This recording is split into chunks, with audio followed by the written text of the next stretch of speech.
There's quite a contrast between our opening gospel, where we hear about this triumphal entry of Jesus into Jerusalem, how we hear that there's a multitude of disciples that have gathered, throwing their cloaks along the path, along the donkey that he rides in on. There's a multitude of people that are gathered to celebrate Jesus' entry into this holy city. And we contrast that with what we've just heard, this gospel, this passage, this passion narrative, and how that multitude of disciples is almost nowhere to be found. We have this very lonely way of the cross, which Jesus walks and to his crucifixion. So we may think, where did they all go? Where did that multitude of disciples go 1 week later? We know that there's some that stayed. We know that the Blessed Mother, along with the beloved disciple, John, they were at the foot of the cross. And we know there were several others as well. But all the other apostles, they were nowhere to be found. But we do hear about several unsung disciples that are along the way of the cross. They aren't the most prominent. They probably aren't going to be mentioned that many times in the gospel, but they really show us maybe what the heart of discipleship is all about. That day-to-day discipleship, being unsung. We look at Veronica, who wiped the face of Jesus, who saw him in his pain, and she came to him along the way and wipes his face of blood and sweat.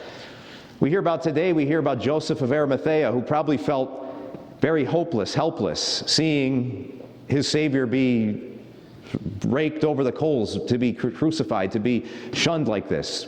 So in his powerlessness, he offers his tomb. But then we also hear about one Simon of Cyrene, who is another humble, unsung hero who only shows up once in the gospel, and he is a father of two from a little town in Libya. And he may do exactly what Jesus said a disciple does.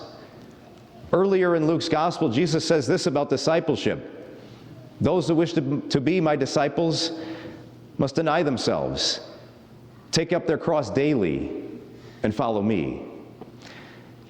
That may be, if we were to think about one verse in all of the gospel, that might be the one that sums it up the best.